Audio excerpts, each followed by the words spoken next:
Okay, great. Well, hello everyone, and welcome to today's masterclass. My name is Louisa Gaynor, and I'm a senior client advisor here at Netwealth. And I'm joined by Fred Smith, who sits with me on our advisory team. And today we're going to be answering your questions around financial planning in 2024. So we're going to be focusing on tax efficient financial planning, both in the accumulation stage of your life, i.e., when you're working and perhaps have that excess income each month to save and invest, as well as the importance of being tax efficient in the decumulation stage of your life or retirement. So Fred's going to kick things off with a review of the current tax rules, as well as the importance of utilising your available tax wrappers and allowances where possible each year.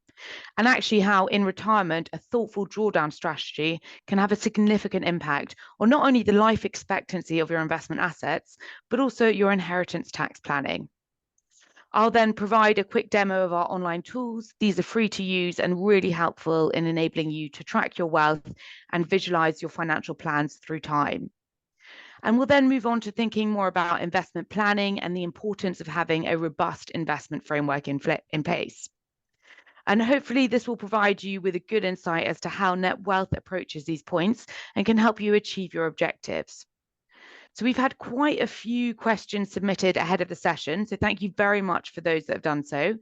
We've done our best to incorporate these into the topics we'll cover today. But you'll also see that there is a Netwealth Q&A team on today's session. So if you do have any questions as we go along, please do direct them there and into the chat box, and we'll do our best to answer these at the end. But if you would prefer to have your specific circumstances or questions answered directly, then I'd really suggest or encourage you to sign up for the one-to-one follow-up sessions we're offering with our advice team. You would have received an invitation to do so when you registered for the event, and we've already had actually quite a large number of sessions booked in, which is great. But the team here will also recirculate the invite after this masterclass. So if you haven't done so already, I would really suggest that you do. But now, thank you everyone for joining, and I'm going to pass over to Fred to start us off on today's session. Thank you, Louisa, and thank you everyone for joining this. So as we said, this is really about planning your wealth. So we're going to do some financial planning scenarios. So where to start? So the main things that we think about at Netwealth and most sort of advisors are what can we control and what can't we control. So we really want to be focusing on what we can control, and if we can do that right, then we can make a good effort on our financial planning. So the things we can control is being in the market. Time in the market is notoriously very difficult. Markets do go up and down. It's not always the smoothest journey. So being in the market is usually the most important thing. And there you can be there to capture growth when it happens. It may be that markets do fall, but being in the market with the right asset allocation over the time frame is really important. So if you are a long-term investor, for example, and you're in there for 10 years plus, although there'll be some ups and downs during that time frame, you should end up in a much better position than where you start. And that's because you're going to capture the growth when it happens, and that's quite unpredictable. So we can't always say I'm going to go in today, it's going to go up, then I'm going to sell and go back to cash and keep making that switch. It's very difficult, and that's when people can make mistakes. So being in the market is the most important thing. And by the end of the time horizon that you have, you should be in a position to achieve your goals. Diversification, also incredibly important. So it's often said that diversification is the only free lunch in investing. It really is the case to a large extent that having a diversified mix of assets based on your own objectives and needs. So if you are a long-term investor, higher risk, having more equity, but diversifying the equity by region, by company size, and maybe mitigating some of the risk with equity and having some other assets like bonds, alternatives, property, money markets, commodities, etc. Having the right mix of assets for your needs, being diversified, spreading the risk around, you can capture returns from different assets. And also assets tend to peak and have troughs at different times too. So by mixing it up, we can have a smoother journey. Using your tax allowances, extremely important. You can save a lot of tax by doing that, but you have a more efficient structure all the way through. So you avoid some of the leakage by paying too much tax. For example, if you're mostly in a GIA where you're paying income tax and capital gains tax on interest and growth and dividends. And you can also get tax relief by using things like pensions and also save on things like inheritance tax as well. So using those allowances every year is extremely important, and it's quite simple to do, and that's where having an advisor can really help you with that. Also, minimizing fees is very crucial.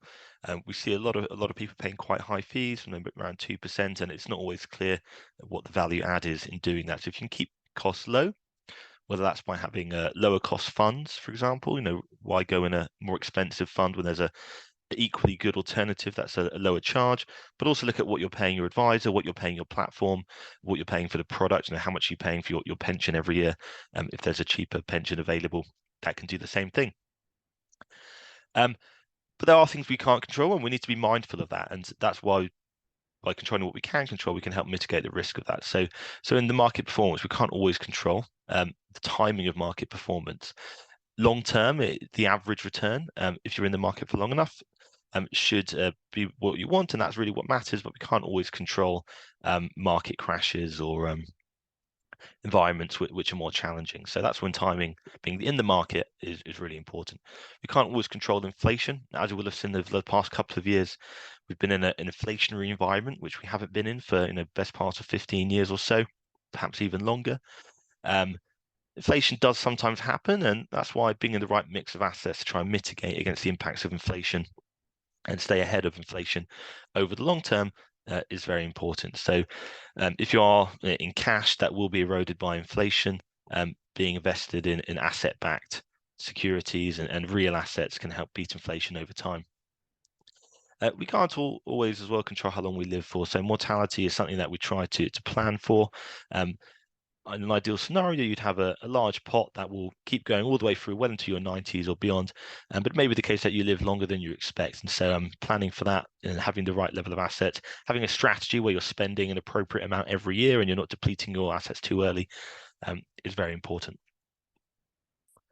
Let's look at the current tax rates and allowances. So we all will have seen that taxes change probably too much for our liking. In recent years, we've seen a lot of taxes being frozen, and a lot of us being drawn into higher rate tax bands, and people in additional rate tax bands as well, seeing that threshold cut. So, the personal allowance has been frozen for a number of years now.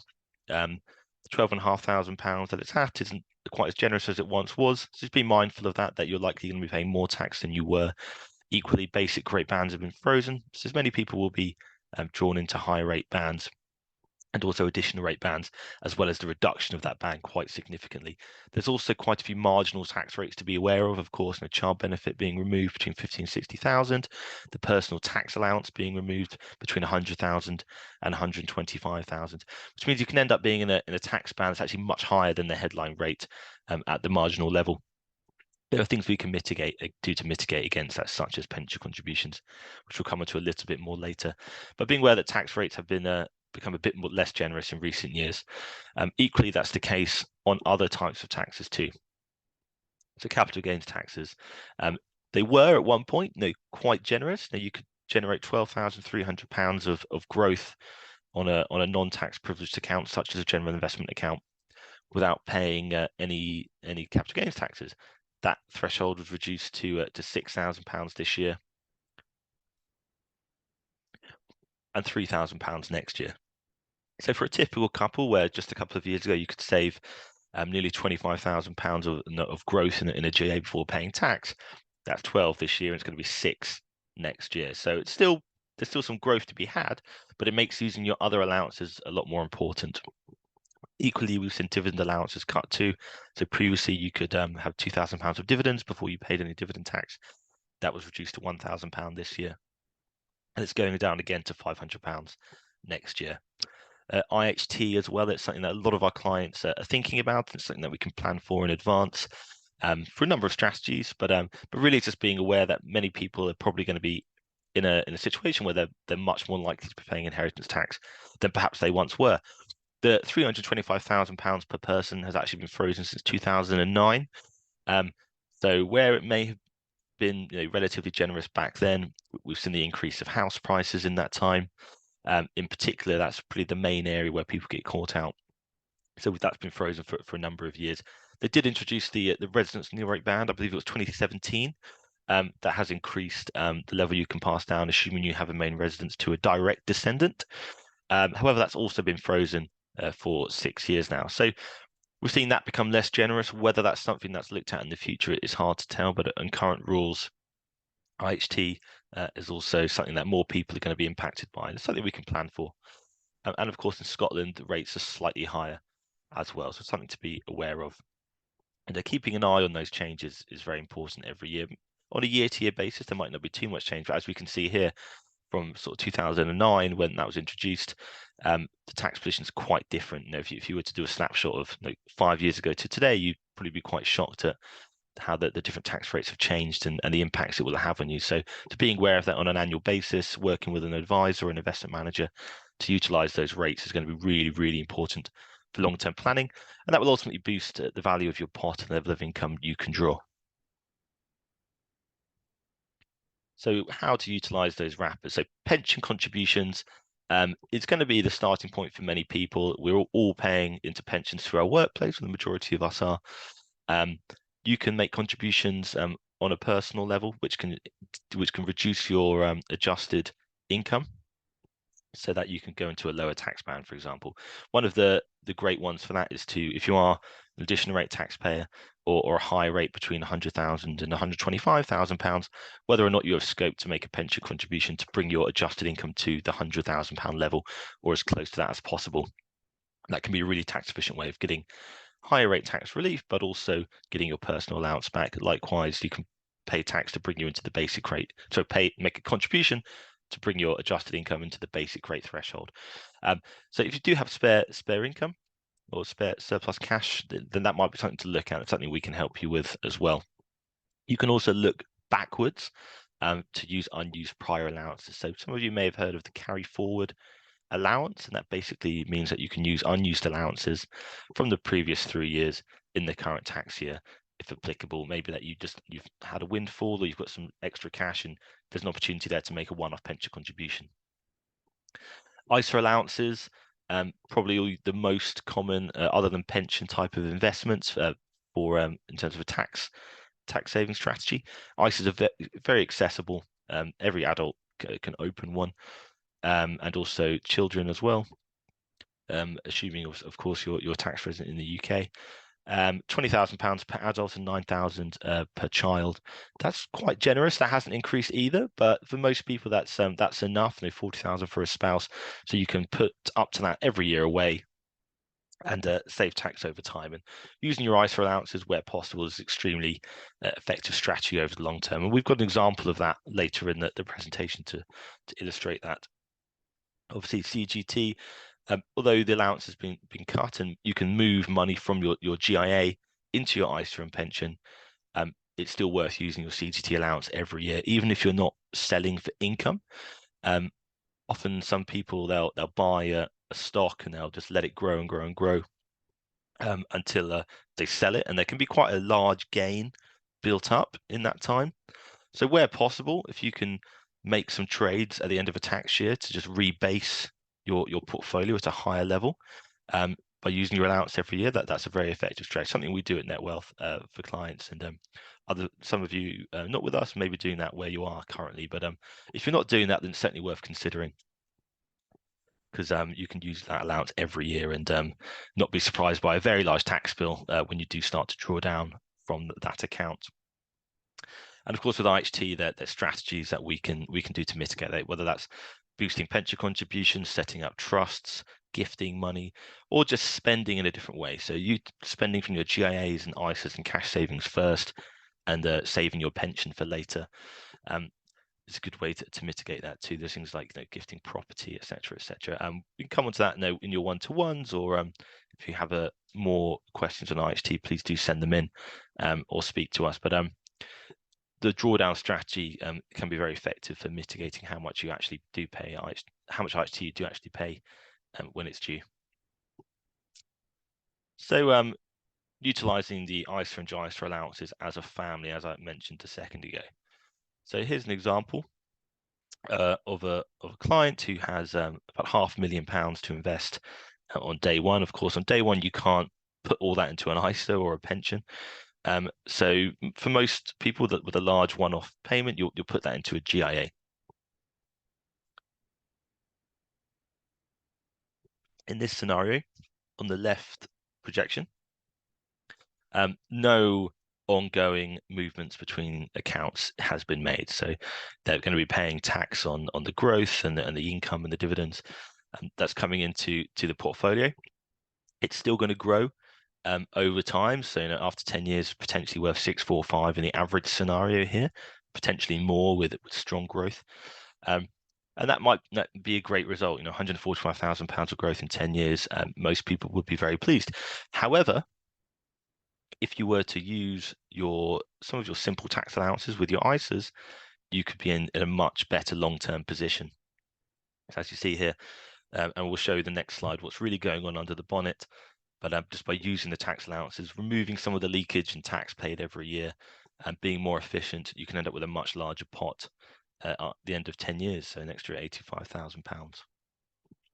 So what's really going on under the bonnet here? So you're seeing the GIA being depleted every year. So these large sharp drops is moving money into ISA 1, ISA 2, so between spouses. So that's 20 going into each of those, and then 9 going in to each of the child's junior ISAs. So that's 27 plus 40, so that's £67,000 a year being moved from the GIA into the more tax efficient ISAs. So that over 10 years, the GIA is depleted, the ISAs are growing, and then you end up with a much more efficient pot overall. That's also growing more because you've been more efficient from a tax perspective. And look at a strategy for drawdown too, so including a pension as well. So and this may be quite similar for many of you. You've probably built up your pension over your career, and logically that's going to be the main source of your retirement income. But as demonstrated a minute ago, and as we'll see here, using your other accounts, GIAs, ISAs, in unison with the pension, can really help improve the sustainability and the size of the remaining pot. So Annabelle is 65. She's just retired. She has £1 million pension. She crystallizes her pension and takes the pension commencement lump sum, often known as tax-free cash.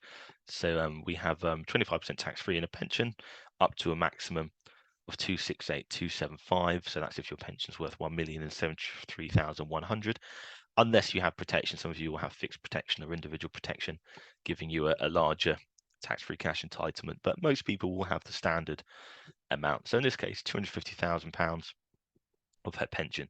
So rather than taking that out and putting that into a bank account, buying a brand new Ferrari or whatever it is somebody might do, if we think about a long-term strategy, we can use the GIAs and the ISAs. So she's going to place that into GIAs initially.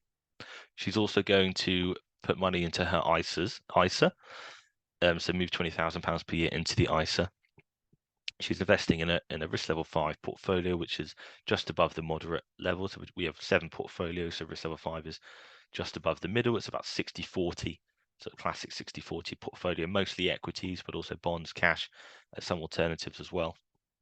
And she's going to draw down from a mix of her accounts, and every year she's going to utilize her ISA allowance as well and her GIA allowances to that CGT dividends. Her primary objective is to provide for £3,500 net per month, but also leave any remaining wealth to her children in the most tax efficient way.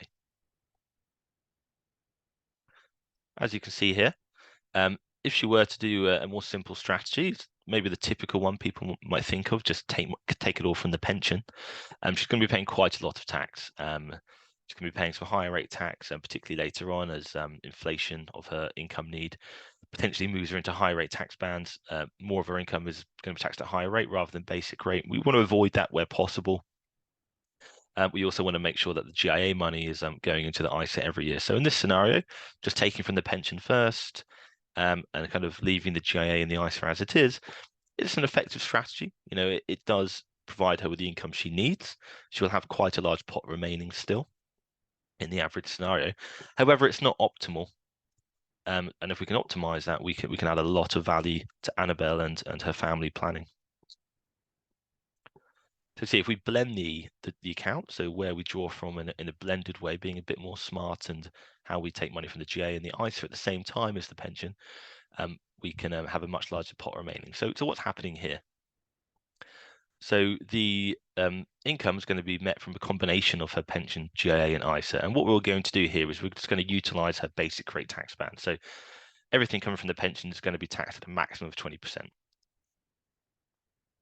We're going to need to take some from the pension because the amount of money in the GIA and the ISA, $250,000, won't last very long. So if you take it all from the GIA and the ISA in the first instance, that might only last on 42 grand net a year, maybe 5 years, maybe 6 or 7 years with some growth. But then she's going to be taking it all from the pension later and paying a lot of high rate tax. So we want to blend the account so that the GAs and the ISAs are lasting a lot longer, and so we're delaying the point where she's paying high rate tax from the pension. It's likely that that the GA and the ISA will be depleted at some point in retirement, but towards the end, ideally, is what we can get to. So we're only going to take in this scenario basic rate income from the pension. Everything else will be taken from the GIA. Then once that's depleted, from the ISA, and that means that we're reducing the amount of tax she pays each year. We're making the GIA more tax efficient every year, moving it to the ISA, and then we're probably only going to be paying some higher rate tax on the pension once the GIA and the ISA are depleted later in the model, and that's going to be a lot more efficient over time. And as you can see, the remaining pot is effectively double what it would have been if she hadn't adopted a more sophisticated strategy. The exact ratio of the blending will depend on your personal circumstances, and it's something that an advisor can help you with and model what the optimal amount is. It may be that taking 40,000 from the pension every year, and then the rest from the GA is more effective, or it may be that taking 50,000 from the pension is more effective. So that exact number will make a difference over time, and so building that into a model and looking at that over time will make a big difference and give you an effective strategy. And then finally, I wanted to just talk about IHT before I hand back over to Louisa. So the IHT control conundrum. So we all want to obviously save IHT and help our children or grandchildren or friends or charities, whatever it is our main objectives is. So there's usually a bit of a trade-off between tax efficiency on the one hand and control on the other hand. So looking at the most tax efficient strategies firstly, you can, of course, gift out of excess income. This is a bit nuanced, but if you're earning a very high income and you really don't need that extra income, you can actually give or directly pay for things for family members or friends without that being what's called a potentially exempt transfer. So, for example, school fees. If let's say you're earning £100,000 a year and you're only spending 50, you could use that extra income to pay for school fees or gift to children, whatever it might be, without that being a taxable event. You also have your annual exemption. So £3,000 is a standard gifting exemption, but there are also other ones such as gifting for weddings. So 5,000 for a child, for example. So using those every year is a good way to reduce your estate or potentially using excess income. Potentially exempt transfers are when you're giving actual capital away, so you are reducing the size of your estate for IHT purposes rather than using surplus income. And that's things like gifting a large amount, maybe a house deposit, or just reducing the value of your estate and passing that on. That starts what's called the 7-year clock. So after 7 years, those PETs are out of your estate for IHT purposes. But for those 7 years, there is potentially an IHT liability were you to pass away. And between years 3 and 7, the amount of IHT due does reduce on a sliding scale. So if you were to give, for example, £325,000 to one of your children, there'd be no immediate tax liability and there'd be no tax if you were to pass away because it's using up your nil rate band. However, if you were to pass away within those 7 years, the amount of nil rate band used for that gift would be deducted from the rest of your estate. So if you gift to 325 and you passed away, everything else would be taxable at the full rate because you've already used the allowance. So after 7 years, you get your allowance back, and then you can use that again. And that's an important thing to note about the 7-year rule. Pensions, of course, you're putting money into your pension. That's outside of your estate for IHT, which is why a strategy, if IHT is a main goal of spending down your non-pension assets first, is really important, and why also putting money into your pension on an annual basis is so important. It's not just the tax relief we get today, which is great, whether it's 20%, 40 or 45, or if you are in those marginal tax traps, potentially more, up to 60% if you're between 100 and 125, when you factor in getting your personal allowance back. But the pensions outside of your estate for IHT2, which is an extremely effective way of planning. And then we have some more complex arrangements such as trusts, family investment companies, discretionary trusts. These are great products too, and they can be some costs associated with them, ongoing costs, initial setup costs. But the benefit of that is you can maintain control of the assets, and then you can define who receives what and when, and keep control of that. So, for example, it may be that you want your children to benefit at a certain point in time rather than right now. So rather than doing a potentially exempt transfer, you set up a trust.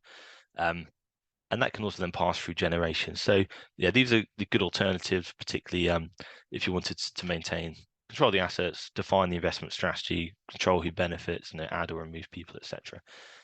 We can talk to people about those too, or talk to an advisor or a solicitor. But they're really good ways of taking money out of your estate and passing it to the next generation too. So now I just wanted to pass back to Louisa. Do of course keep putting in your questions, and we'll look to answer those either with Louisa or at the end. Perfect. Thanks, Fred. So I just wanted to change things up slightly and have a look at our online modeling tools, those that I mentioned earlier. So what I'm sharing now is our My Netwealth platform, and this is actually available for anyone to use by simply registering with us at mynetwealth.com. You set up a username, which is your email address, and a password, and you'll have access to these tools. And what you can see from this hub here is that there's a lot of resources available to you. So you've got the wealth tracking and planning tools that I'm going to come on to in a moment, but there are also recent webinars such as the one today that we've run for clients and for prospective clients, as well as articles and a bit more information about Netwealth. So it's got a real good value of information there. But what I wanted to just focus on today were the wealth tracking and planning tools. So these are a really effective way of just having a good overview of your overall investment allocation, as well as your plans for the future. So the wealth tracking tools will show you an overview of your asset class exposure, as well as value by account type as well. So it will automatically pull through the information of your Netwealth accounts if you were to have those. But then you can also upload the information of other investment portfolios you may have on DIY platforms or with other wealth managers, just so you can get a good insight of your overall investment strategy and your allocation to equities and effectively to risk as well. So what we can see here is that I'm logged into a demo client, and down here we can see the account types that this client has uploaded onto the portal. So his Netwealth accounts have automatically pulled through, and he has a number of different accounts that we can see there. But he's also uploaded the details of, for example, his AJ Bell account, Fidelity, Hargreaves, etc. And it may be that the Barclays bank account, for example, is just a cash position, but that the Hargreaves portfolio has a number of different account types or underlying instruments within it. If, for example, we look at the AJ Bell portfolio, we can drill down into the account, look at the actual holdings within the portfolio. So this portfolio is made up of 100% in one particular fund. And here we can see a breakdown of the actual asset allocation within that specific fund. If you have any more investments that you want to add within this account, you can add them here simply by selecting whether it's a common stock, a fund, an ETF, an investment trust, or just cash. You would then indicate the name of the instrument and the units you held within that instrument, and it would automatically pull through, and the price of that day would also be updated. So you'd have a day-to-day accurate value of that portfolio and how it was performing. So it's really quite an effective way of just being able to track your wealth through time. But the other thing I also wanted to briefly show you that you would have access to by just registering with us are our wealth planning tools. So these are really valuable for clients who just want an overview as to whether they're on track to achieve their retirement goals. So again, it will pull through all the information from the wealth tracking app. So we can see down here your assets. So these have come through for this demo client from the pensions, ISAs, and general investment accounts or cash positions that the client has already uploaded to the wealth tracking app. And we can see here that this client has his scenario and his goals listed here. So he's currently 52 years old. He would like to retire at 60. He has an annual salary currently of £120,000. And when he retires at the age of 60, he would like to target a net monthly income of £10,000 per month. And we can see here that he actually has one-off withdrawals planned between now and the age of 95 of £500,000. So this projection here then plots the key points in this man's lifestyle. So we can see here we've got first a one-off withdrawal, which is a mortgage repayment, which he would like to make at the age of 57. And then we can see we've also got a one-off withdrawal here where it says Charlie house deposit. So it may be here that he has a child called Charlie, an adult child, he would like to help buy a property for at a specific age. He's earmarked that in terms of his own age at 58, where he would like to make one of those potentially exempt transfers, a gift of £350,000 to his adult child to help them buy a property. And he wants to understand the impact that that will have on his overall financial plans. Is that an affordable gift to make? Will he still be able to achieve that net target monthly income of £10,000 per month when he does ultimately retire at the age of 60? And what this projection is showing us is that, yes, these goals are achievable. And actually, in average market return scenarios, at the age of 95, which is what we tend to model for, this client is going to have met all of his income requirements and have quite a sizable pot remaining at that age. So it may be that the client wants to edit his inputs, to have a look at perhaps targeting a higher level of income in his retirement to see if that would be achievable. So let's go back to the projection and have a look to see whether targeting a higher level of £12,000 of net monthly income, he's still going to be able to reach the age of 95 and have a sufficient amount left over in his retirement pot at that age. And what we can see here is that increasing that monthly target income does have quite a significant impact on his overall life expectancy of assets.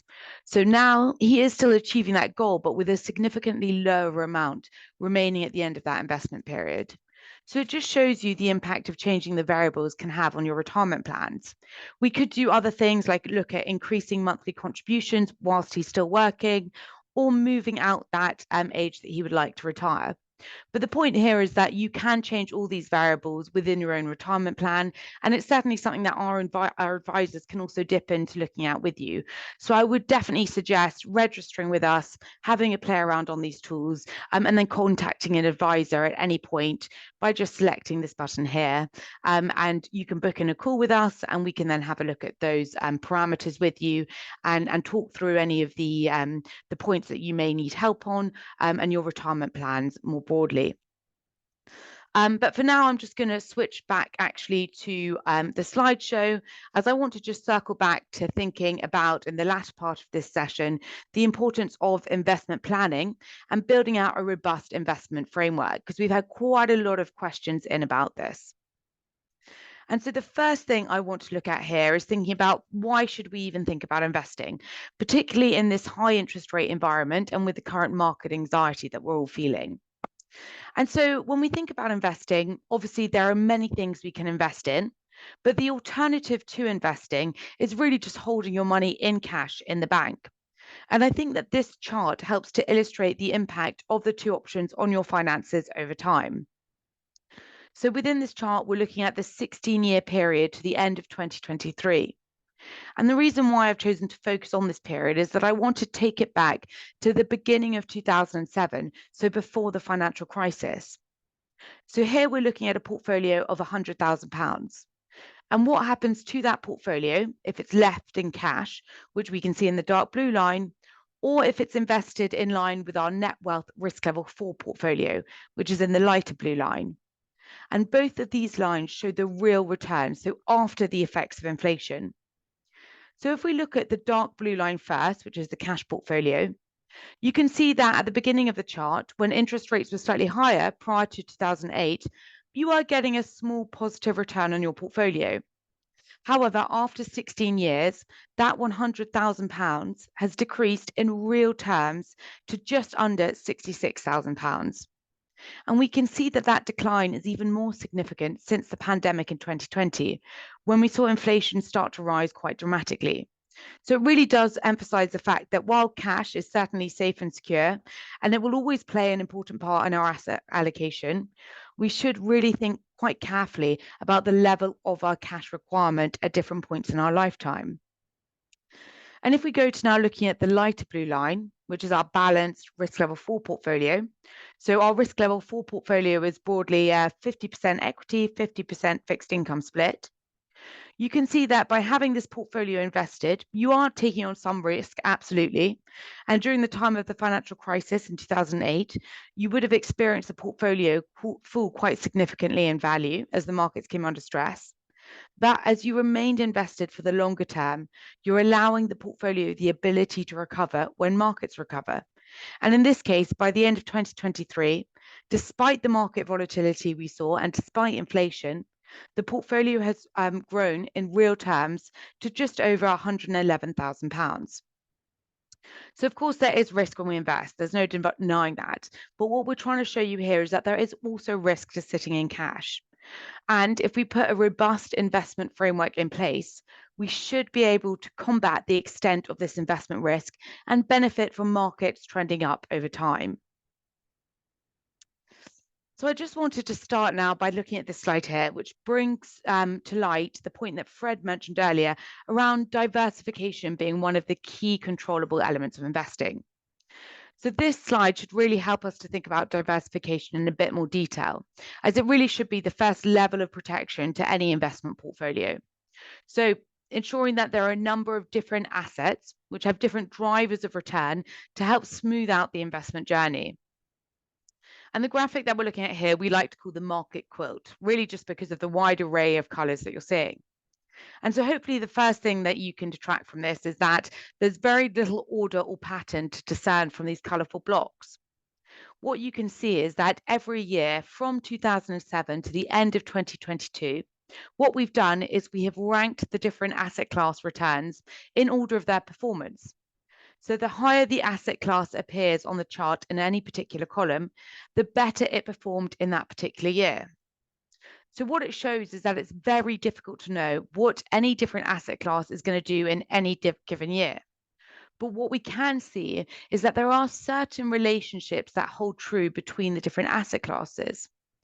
If, for example, we take commodities, which is in that very light grey box there, when that is underperforming and towards the bottom of the page, emerging market equities, which is in the pink box, tend to do less well than developed market equities, which is in that bluey green box. And that is a theme that runs true through time. And if you look a little closer, the most important point to note about this quilt is that you should be able to pick out a white box in it which says portfolio. And this reflects the Netwealth risk level 4 portfolio, which is the balanced portfolio I mentioned a moment ago.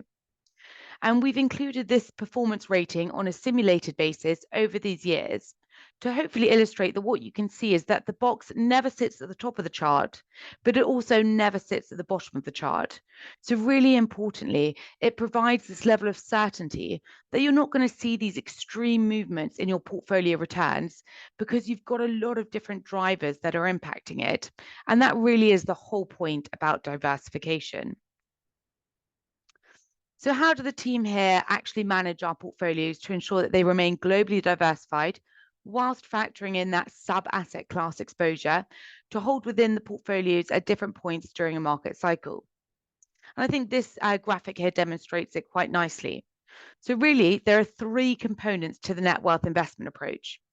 The first and biggest contribution to the risk being taken within our portfolios and the returns being generated is our strategic asset allocation. So this represents our views on what the best mix of asset classes are for any given level of risk. If you were to invest in a portfolio, leave it be, and come back in 20 years' time, this strategic asset allocation would be our best estimate of how you should be positioned over that 20-year period. In reality, however, we think it's a bit more nuanced than that. So we think it's important to keep a view on how the different asset classes are changing. And over on the far right-hand side here, you can see at the third pillar of our approach is thinking about the cyclical positioning of our portfolios. So if we can think that there are different risks embedded within the strategic asset allocation for a portfolio, and we think about how we can mitigate those, the investment team will act on these. Similarly, if we think there's opportunities that can be taken, they will also make adjustments here as well. The aim being to smooth the path of portfolio returns for our clients over any investment period. And as Fred briefly touched on again when he was looking at the controllables to the beginning of the session, one of the key points as well is thinking about fees and cost efficiency. And this is always at the forefront of our mind when we're investing. And it's a key part of our investment strategy as well. So in the middle here, what we use to deploy our investment strategy is primarily passive instruments, so exchange traded funds, which are designed to track in indices rather than us trying to pick specific stocks or active funds. And really the aim of that is because we think we can still deliver the desired exposures to clients while ensuring a good level of liquidity and keeping those fees down as well. Ultimately, hopefully helping to deliver most of the market returns back to clients rather than eroding those through the cost of the underlying investments. And these can then compound much faster over time. And this slide here just shows a snapshot of the asset mix as a whole across all 7 of our risk level portfolios. So we've got risk level 1 to risk level 7. And you can see in the lower risk levels, which are shown on the left-hand side of the chart, these portfolios have a higher exposure to asset classes such as cash and fixed income. But as you move across to the right-hand side of the chart and the higher risk levels, these exposures tend to reduce in favor of equities. So the team will be being quite thoughtful around exactly which equities and which bonds they want to put in portfolios. Our risk level 7 portfolio, for example, only has 8% in equities at the moment. 8% in bonds at the moment. And these are the quite risky bonds as well, being high yield corporate bonds and emerging market government bonds. Conversely, if you look over to the left of the chart, risk level 1, this is predominantly made up of a money market fund, with the only bond exposure being very high quality, short dated corporate bonds. And just dropping down to the chart below, we also think it's really important to think about currency separately. So as we move up the risk spectrum to the right-hand side of the chart, we're transitioning from a predominantly sterling-based portfolio to a much more diversified portfolio mix. And this is always done in quite a thoughtful way. So, for example, at a strategic level, we've been pretty unsure at the moment as to whether there's any benefit for holding a euro currency exposure within our portfolios. And so, although we hold European equities, we actually hedge that position back to sterling. Whereas the exposure to the US dollar, we think adds a benefit to the portfolio, and similarly the Japanese yen. So we leave those positions unhedged. And just to drill down a little bit further into this, what we're looking at here is a much more detailed breakdown of the specific asset allocation and currency exposure within our risk level 4 portfolio. And what this hopefully shows you or makes clear, and particularly that you can see in the 2 charts on the right, is that this portfolio, and in fact all portfolios, are made up of a number of different asset and sub-asset classes. And equally, the bar chart at the bottom there shows that the team will always be considering which positions to hedge and unhedge within the portfolios based on the opportunities and the risk they see within the markets at any given moment. So even though we are investing on a passive basis, there is really a good level of granularity to provide the intended exposures in a really efficient way. And the mix of those assets will change through time, but the overall aggregate risk within the portfolios is going to be consistent and true to the risk level allocations that that client has chosen. And then finally, just before we close with the Q&A and our Netwealth approach, we've had a couple of questions come in during this session as well as submitted before. So I just wanted to address this point here, and I've alluded to it earlier, about the active versus passive investing and the use of passive funds within our portfolios. So passive funds are definitely becoming more popular. You're hearing people speak about them more and more. People are attractive to their low fees, and they're becoming increasingly aware of the long-term underperformance of active fund managers. But some people who still champion active management still claim that an active manager will ultimately prevail. They believe that specifically during a downturn, an active manager can deliver a sustained outperformance over the long run. So in theory, this means that an active manager should have done well over the past few years. We've seen incredibly disruptive markets. We've had the pandemic, inflation, interest rates, the war in Ukraine, and now the Middle East. And so this should, in theory, have created an environment where an active fund manager should potentially do quite well. This uncertainty should have provided opportunity for their skills to be rewarded. However, what we can see from this chart here, or this table, is that exchange traded funds have consistently beaten the peer group of active funds whose sole purpose is to beat those indices. The table shows that as of May in 2022, ETFs have beaten the average manager in any given sector on a year-to-date, 1 year and 3-year basis in each market environment. There has only been one exception over the 5-year period where these results would differ, and even then they were very, very close. And this is really because often active fund managers just aren't nimble enough to adapt to the rapid turn of events, and so don't capture those opportunities from the turmoil and don't tend to outperform when they might be expected to do so. And so this is really why we primarily invest in passive funds, using ETFs as the building blocks for portfolio construction. And we've seen that this approach has given a positive tailwind to client portfolio performance across the falling market. And if you would like more detail on our performance, you can actually access that information on our website by registering with us at netwealth.com, or you can simply email the advice team at advice@netwealth.com, and we can provide you with that information as well. And so in the 10 minutes or so that we have left, I want to just turn to the Q&A. And as I mentioned before, we do have a Q&A team on hand. So please do feel free to submit any questions to those. And while I give you an opportunity to do so, I'm just going to quickly close. I thought it might be a good opportunity as well, just to provide you an overview of how we do things at Netwealth. So this slide here really just provides a background to the company.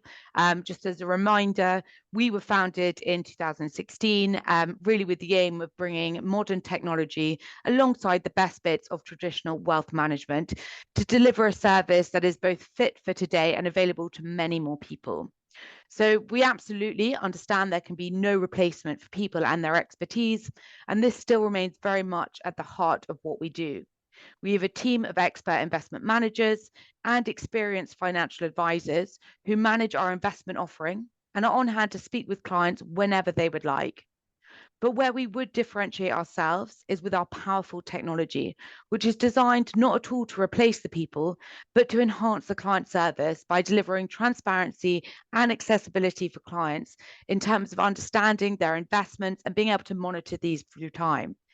And hopefully what I've shown you today is that the use of technology itself also enables us to do so at a much lower cost, but still with no compromise on the quality of service. And I think this can be seen in our track record, as well as the consistent support and leadership of our senior team.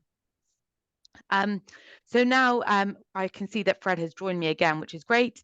And I'm just going to have a look and check if any questions have come through. So Fred, have you seen if any have come through while we've been or while I've been speaking? Yes, thank you, Louisa. Yes, there has been a few. I'll address one or two, and then perhaps you address one or two as well, and alternate a little bit. So Yeah, one great. question came in directly. This gentleman said that I've heard that it is more tax efficient not to pay off one's mortgage entirely, as the liability will be more beneficial from an IHT point of view. What are your thoughts on this? It's a good question. It's something a lot of people do consider, and it partly depends. So obviously with the mortgage, obviously it will reduce. If you have a large mortgage, it will reduce the value of your net estate. So it could, in theory, mean you pay less IHT, which might be the objective. What I would say is there are potentially other strategies which might be worth considering too. The crux of this question, I would say, is going to be on the interest rate of the mortgage. In a very low interest rate environment where, in the past few years, before the last couple of years, sort of after 08, mortgages, were sort of 1% interest. So in that scenario, keeping the mortgage and servicing that debt might be quite low cost, and therefore keeping it might be sensible from an IHT point of view. If you're remortgaging and it's 4 or 5%, then that might be less attractive.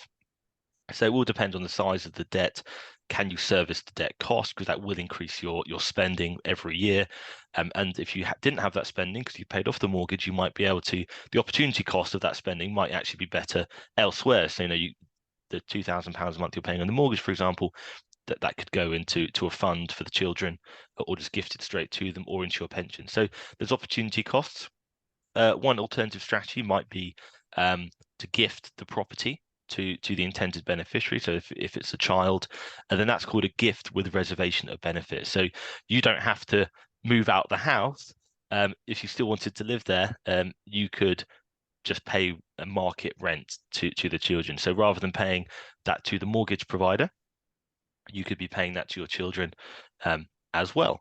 And then after 7 years, the property is outside of your estate for IHT purposes. So that's one strategy which might be worth considering. Another strategy is life insurance. You could take out a life insurance policy to cover any IHT liability. Again, this is going to increase your costs, but if you weigh that up against the cost of the mortgage that you're servicing, it might be a better strategy over the long term. But it will depend on your own individual circumstances and the interest rate at the time, I would say. Another question which came in is, should I crystallize my pension pot in order to avoid reintroduction of the LTA charge by Labour? This is something that we're asked all the time, and I'm sure it will affect many of you, so it's a really good question. So at the moment, the LTA charge is 0%.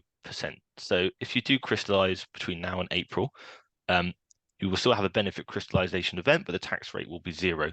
So there'll be no LTA to pay. So that might be worth doing if you're over the LTA. After April, the situation changes. It's quite nuanced, but the LTA is actually then just removed. So you could crystallize, there'll be no LTA to pay, and there's also no LTA charge. So if you are significantly above the LTA, it's something worth considering. It will depend on your individual circumstances, but if you do that now and next year, there will be no liability. I guess the risk of not doing that may be that the LTA is brought back in. So if you haven't crystallized already, then you could fall under some new rules. Equally, if you crystallize now and at a 0% charge and it's brought back in, there might be a difference in whether or not you've technically paid tax but 0 rate, or whether you haven't paid tax at all next year if it doesn't exist. So it's something definitely worth considering. It's hard to say exactly whether you should or should not, because the rules are changing quite quickly.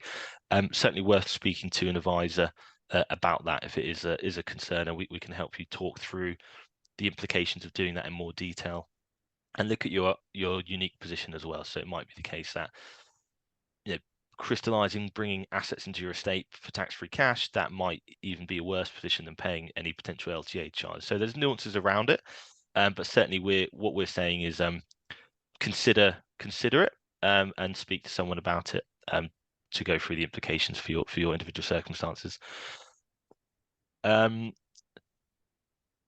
Louisa, there's a few that might be good for you to answer. Yeah, happy to. Do you have them in front of you? Or I've got a couple of that have come through to me if you want me to take them. Yeah, go ahead. Yeah, go whichever is best.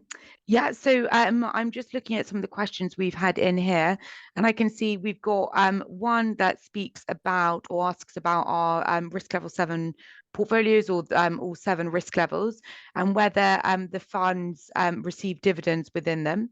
And I can confirm that, yeah, absolutely they do. The equity part of the portfolios, the underlying companies within those exposures will distribute dividends as and when they do, in line with their companies. And these naturally come into cash within our portfolios before then being reinvested to keep clients in line with their target asset allocation of the risk level that they chose.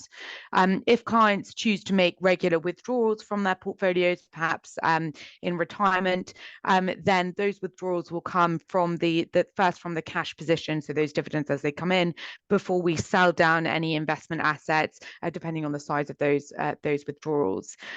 So hopefully that answers that question. But again, very happy to go through that in more detail or discuss your specific circumstances in one of these one-to-one follow-ups, or if you just email us directly at advice@netwealth.com, we can arrange a call as well.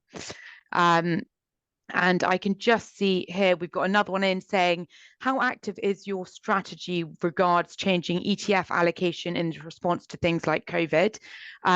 So that is another really good question. And the answer to that is the portfolio management team sit down at the very least on a bi-weekly basis, so once every 2 weeks, to review every single portfolio that we offer out to clients. That's not to say they'll make changes, because they don't believe in having knee-jerk reaction to various market events, but they will certainly be reviewing the macroeconomic position of the portfolios, as well as the underlying instruments, to make sure that each portfolio is still in line with their best thinking and where we are in a market cycle. An example of that would be our risk level 1 portfolio, which was amended quite recently to be just slightly more high risk than a cash deposit, and to take advantage of the current higher interest rate environments. So we've now filled that with predominantly a money market fund and those short dated corporate bonds. That's an adjustment that was made quite recently, or certainly over the last 12 months. And equally with the higher risk portfolios, the team will be thinking about exactly which instruments or which ETFs they want to put within the portfolio to capture the current market movements, and certainly into response like things like COVID or geopolitical risk and election risk, things like that as well. Any more questions that have come through to you, Fred? There's a few that came in earlier on, which would be good to just quickly cover. So one of them is what's the process of transferring a pension to Netwealth? That's really simple. You open a pension account online in our portal. You register. It takes about 30 seconds. Then you can build the pension you want with the value of the contribution. It takes 20 to 30 minutes to go through that process. There'll be some questions asked to you, so personal financial questions. But after about 30 minutes, that'll be open. That'll be approved by the team. And then in a couple of days, the actual account will be physically open. Then you can just enter the current pension plan number of your current pension and provider, and then our team will manage the entire process for you. Yeah, very simple process to do. Another one, how should you invest for drawdown? We covered this in the presentation, but I just want to go into a bit more detail on this. So in the example we had with Annabelle in the case study, she was invested in a risk level 5, which is a sort of 60-40 portfolio, just above the moderate risk spectrum. But it really often depends on your own personal circumstances. So I'd say if you're taking very little from the portfolio per annum, you can maybe afford to take a bit more risk because you're taking such a tiny percentage each year. You can allow it to grow. Conversely, it may be that your need to take risk is so low because you're taking such a small proportion from the pot that you might want to have a more stable investment journey. So maybe a lower risk portfolio, risk level 3 potentially, or a 2. It will depend, but the main thing to think about, I would say, would be your drawdown rate. So how much are you taking per annum? And then, because if you're taking a lot and you're in a very volatile portfolio, then you're going to run the risk of selling units when markets are weak, which you want to try and avoid. So you want to try and have a journey that's kind of smooth and volatility adjusted for your own needs. So if you're taking a lot, typically maybe lower risk, and if you're taking a small amount, you could potentially take more risk, but equally you don't necessarily need to. It would depend on your own individual circumstances ultimately, but of course investing while you're in drawdown can give you the opportunity to grow the pot as well as while you're taking income. So you can hopefully see your pot continue to grow, whether that means a larger pot for inheritance potentially, or just means that your sustainability is increased. I would suggest if you are retiring or close to retiring, taking advice is always a really good option, because you can come up with a personal plan. You can look at what's sustainable, what's achievable, and what is the appropriate level of risk, and that just give you peace of mind and look at what's possible. And it may be the case that your retirement looks a lot not rosier than you maybe thought, and you can afford to do a lot more things. So taking advice would be a good place to start for that, rather than there being a set level of risk for retirement that's standard for everyone. Was there any more questions for you, Louisa? Yeah, I'm conscious of time, but we just had one very good one come in around do you choose just one risk level when you invest with net wealth? And just to come back to that point, the answer to that is no, not at all. Often clients will open up a blend of portfolios, so all at different risk levels based on their time horizon and their objectives for the portfolios.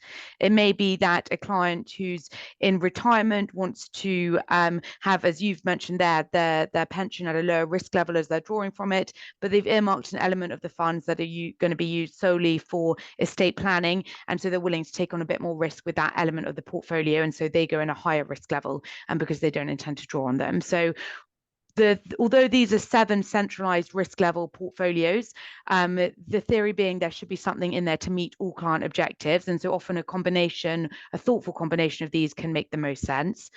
So hopefully that answers that question there. But again, very happy to discuss specific circumstances in the one-to-one follow-up. I'm conscious that we're over the 1 hour mark. So I'll draw the session to a close here. But thank you so much to everyone for attending. We hope to speak with you, as many of you as possible, in the follow-up calls. And thank you, Fred, as well, for joining me today and for your time. Yeah, thank you, Louisa. Yeah, as I say, thank you all for joining, and any questions that you want to ask us, do feel free to drop us an email at advice@netwealth.com, and we'd be very happy to speak in more detail with you. So yeah, thanks again all, and enjoy the rest of your afternoons. Yeah, thanks. Goodbye. Thank you.